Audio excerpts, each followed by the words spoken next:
La llaman la montaña salvaje. Con sus 8.611 metros de altura, el K2 es el segundo pico más alto de la Tierra, pero mucho más peligroso que el Everest. Antes de 2021, casi 1 de cada 4 escaladores que alcanzaban la cumbre perdía la vida. En agosto de 2023, alrededor de 800 personas habían logrado llegar a la cima del K2, pero al menos 96 no regresaron jamás. Tormentas extremas, pendientes vertiginosas y un frío letal lo han convertido en el premio más mortal del montañismo. En este video hablaremos de 5 tragedias ocurridas en esta montaña indomable. 5 historias en las que la determinación se enfrentó al hielo y donde el sueño de alcanzar la cima terminó en la muerte. En el mundo del alpinismo, pocos nombres son tan respetados como los de Kazuya Hiraide y Kenro Nakajima. No eran simples aventureros, eran leyendas vivas. A sus 45 años, Hiraide era el montañista más condecorado de Japón, conocido por escalar rutas imposibles que nadie se atrevía siquiera a imaginar. Nakajima, con 39, era más joven pero igual de audaz, obsesionado con abrir caminos nuevos. Juntos formaban un dúo imparable, galardonado en múltiples ocasiones con el prestigioso premio Piolet d'Or, el equivalente a un Oscar en el mundo de la escalada. Sus expediciones eran innovadoras, desde la temible cara noreste del Chispare, un coloso de 7.611 metros en Pakistán, hasta rutas inéditas en Rakaposhi y Tirsuli. Cada ascenso era una búsqueda personal, una forma de tocar lo desconocido. No escalaban por fama, ni por reconocimiento, lo hacían por amor al desafío puro. En julio de 2024, tras décadas de hazañas, Hiraide y Nakajima decidieron enfrentar su reto más grande, conquistar el KT2 por la cara oeste, una ruta jamás escalada. Este no era un camino cualquiera. Acantilados de hielo afilados, un clima brutal y avalanchas impredecibles hacían de esta cara una sentencia de muerte para quien se atreviera. Pero eso era precisamente lo que los atraía: el peligro, el misterio, lo nunca antes logrado. Estudiaron cada detalle, analizaron los peligros, mapearon rutas, revisaron una y otra vez el equipo. El 27 de julio, al amanecer, una cámara de un equipo documental los captó ascendiendo a más de 7.500 metros, acercándose a uno de los tramos más traicioneros de la montaña. El hielo bajo sus pies crujía, frágil, y cada paso era una apuesta a la vida. Y entonces ocurrió. No fue una avalancha, no fue una tormenta, fue un simple instante, una traición del hielo, un resbalón. Ambos cayeron más de 1.000 metros por la escarpada cara oeste. Imaginadlo, precipitarse atados con cuerdas, dando tumbos por el vacío, mientras el aire se vuelve más delgado y el mundo se congela alrededor. Un capitán de escalada de otra expedición, que sobrevolaba la zona, divisó sus cuerpos inmóviles a unos 6.300 metros. Estaban unidos por la cuerda, en un lugar inaccesible. Se activó una operación de rescate, pero esto era el K2. Allí, incluso rescatar es una locura. Los helicópteros no podían aterrizar. El ascenso por tierra era imposible. Pasaron los días y la esperanza se apagó. El 30 de julio, las autoridades anunciaron lo inevitable. No habría recuperación. La montaña había ganado de nuevo. La comunidad alpinista quedó devastada. Las redes sociales se llenaron de homenajes a su valor y humanidad. El patrocinador de ambos, Ishii Sports, confirmó la tragedia y organizó una ceremonia en diciembre en Shinjuku, Tokio. Más de 1.500 personas asistieron a rendirles tributo. Las fotos de sus cumbres, los trofeos, las palabras de sus compañeros, todo reflejaba una sola verdad. Estos dos hombres vivieron sus sueños hasta el final. Pero Hiraide y Nakajima no fueron los únicos. Solo 3 años antes, otro ícono de la montaña perdió la vida en el mismo lugar. Sergi Mingote era un montañista español de renombre, exalcalde de Parets del Vallès. Pero la política nunca fue suficiente para él. En 2018, abandonó su cargo para iniciar una misión casi sobrehumana: el proyecto 14 por 1000 Cataluña. Su objetivo era escalar los 14 8000 del planeta sin oxígeno suplementario y en menos de 1000 días. El mundo lo miraba con admiración. Y en enero de 2021, Mingote apuntó alto. El K2, en invierno. Escalar el K2 en invierno es otra historia. Las temperaturas caen por debajo de los menos 25 grados Celsius. El viento sopla como un látigo con fuerza de huracán.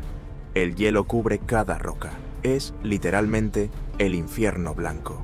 Pero Mingote no estaba solo. Se unió a Juan Pablo Mor, de Chile, y a Tamara Lunger, de Italia. Juntos enfrentaban una de las misiones más letales del montañismo moderno. El 15 de enero, el equipo llegó al campamento 3, a unos 7000 metros. Estaban aclimatando. Al día siguiente, el 16 de enero, Mingote y Mor comenzaron el descenso. Mor iba delante. De repente, algo sucedió. Mor escuchó un ruido, miró hacia atrás y vio lo impensable.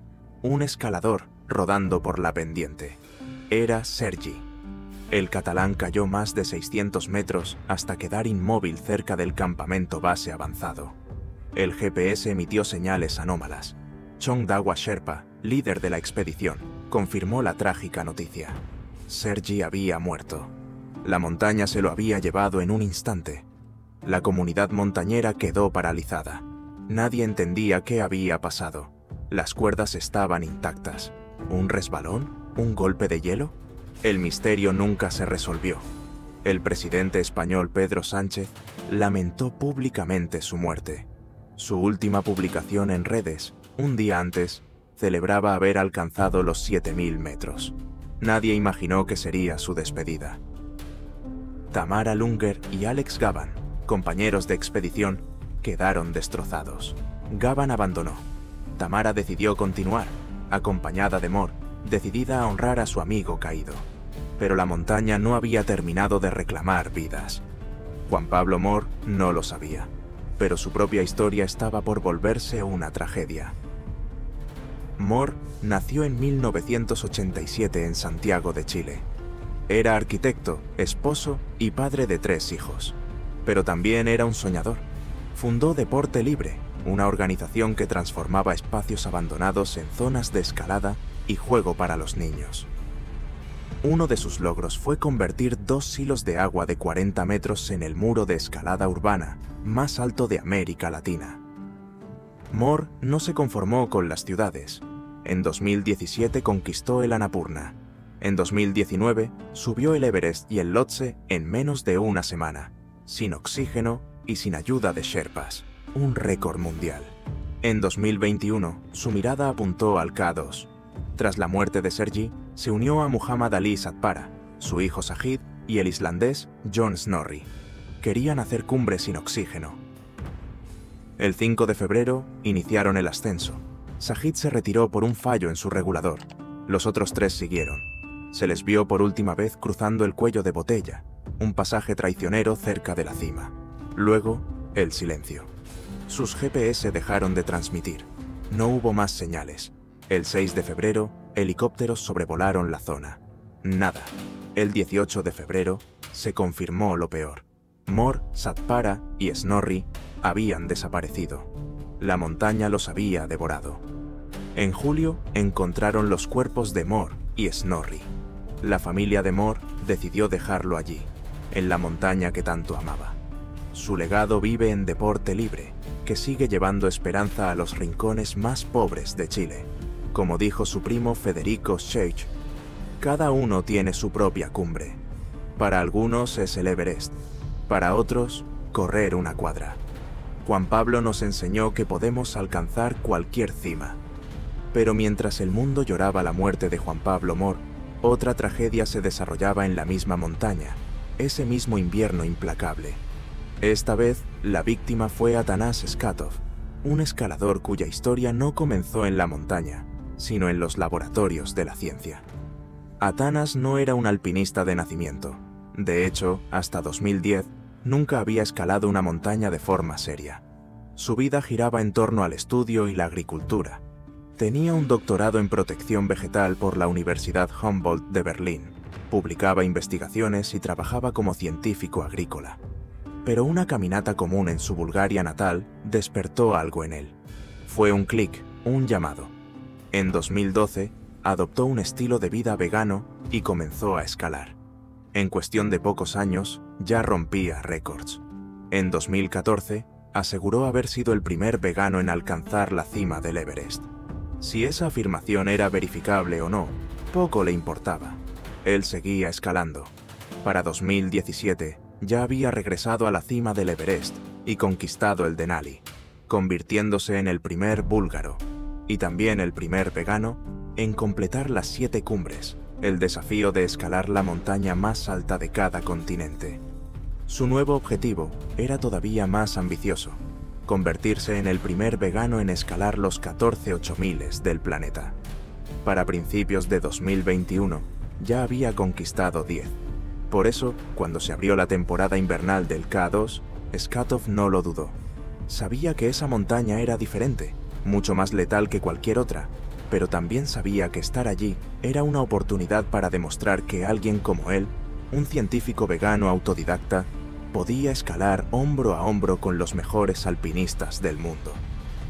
Skatov compartió la montaña con gigantes como Mor y Mingote, pero mientras ellos planeaban hacer cumbres sin oxígeno suplementario, su misión era más simbólica: demostrar que su estilo de vida podía llevarlo a lo más alto. A principios de febrero, más de 25 escaladores se encontraban hacinados en el campamento 3. El ambiente era tenso.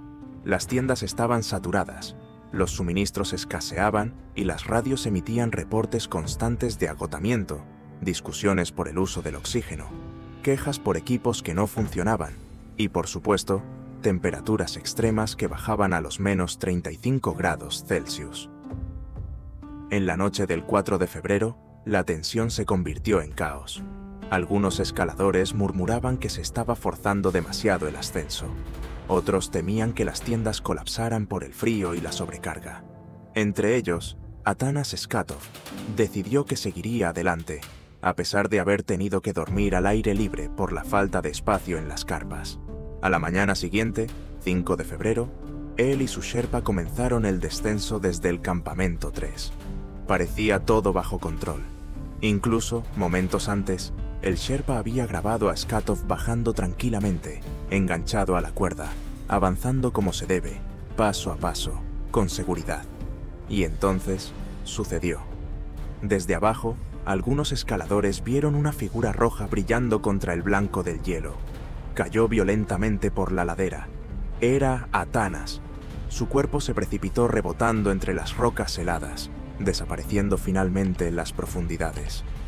Minutos después, trozos de su traje de plumas fueron encontrados entre el campamento japonés 3 y el campamento 1. Su cuerpo apareció finalmente en el campamento base avanzado. La causa exacta de la caída no se conoce. Algunos hablaron de una cuerda rota, pero la mayoría acepta que probablemente fue un error fatal, causado por el agotamiento extremo. Su Sherpa, devastado, no podía creer lo que había visto. Había sido testigo directo del último momento de su compañero. La comunidad escaladora en Bulgaria quedó desolada.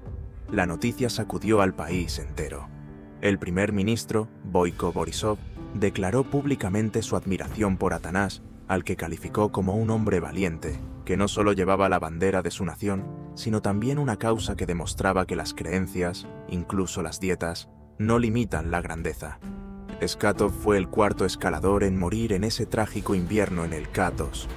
Como Mor y Mingote antes que él, no era imprudente, era determinado, meticuloso y apasionado.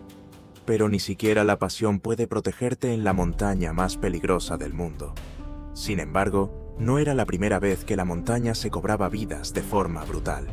Apenas 3 años antes, otra tragedia había estremecido sus laderas. El verano de 2018 fue testigo del último intento de Serge Dessureau. Serge era un bombero de Montreal, con 53 años de edad. Llevaba casi 3 décadas salvando vidas, guiando equipos a través del fuego y el caos, pero su pasión por la montaña era igual de profunda. En 2016 había intentado escalar el K2, pero una avalancha obligó a su equipo a retirarse. Él prometió volver, y lo hizo. En 2018, regresó liderando un equipo internacional junto a los quebequenses Nathalie Fortin y Maurice Beausoleil. Tenían un plan ambicioso: escalar el K2 y el Broad Peak en una sola temporada. Serge quería convertirse en el primer quebequense en conquistar tanto el Everest como el K2. Para principios de julio, el equipo avanzaba bien. El 6 de julio, Serge pasó la noche en el campamento 2 a 6.700 metros. Se preparaba para descender al campamento base, mientras el resto del equipo esperaba una ventana de buen tiempo para atacar la cumbre. Y entonces, el 7 de julio, alrededor de las 9:25 de la mañana, algo salió mal. Serge descendía solo, justo por debajo de la Chimenea House, una sección especialmente peligrosa y técnica del K2. Se especuló con la posibilidad de que una vieja cuerda fija, de esas que permanecen atadas desde expediciones pasadas, se hubiese roto o deshilachado, provocando la caída. Sus compañeros lo vieron irse solo apenas 30 minutos antes. Iba tranquilo, bajando con cuidado, pero no lo volvieron a ver con vida. Su cuerpo fue encontrado poco después y recuperado por un equipo de escaladores y porteadores de gran altitud. Lo llevaron al campamento base avanzado. La noticia se extendió rápido, especialmente en Canadá. Serge no era solo un montañista más, era un referente, una inspiración para cientos de escaladores en Quebec. El equipo de Summit Karakoram, que apoyó la expedición, lo llamó un gran amigo. Dawa Sherpa de Seven Summits Treks y Garrett Madison, de Madison Mountaineering, también lamentaron su pérdida. Todos coincidían en lo mismo: el K2 no perdona. El 12 de julio, el equipo tomó la difícil decisión de dar por finalizada la expedición y regresar a Skardu. La montaña ya había cobrado su cuota de sangre. Para la familia de Serge, el dolor era inmenso, pero también lo era el orgullo. Había muerto haciendo lo que amaba, en una montaña que respetaba profundamente. Como tantas veces antes, el K2 demostraba que es impredecible, inmisericorde, indomable, y sin embargo, sigue llamando a los valientes.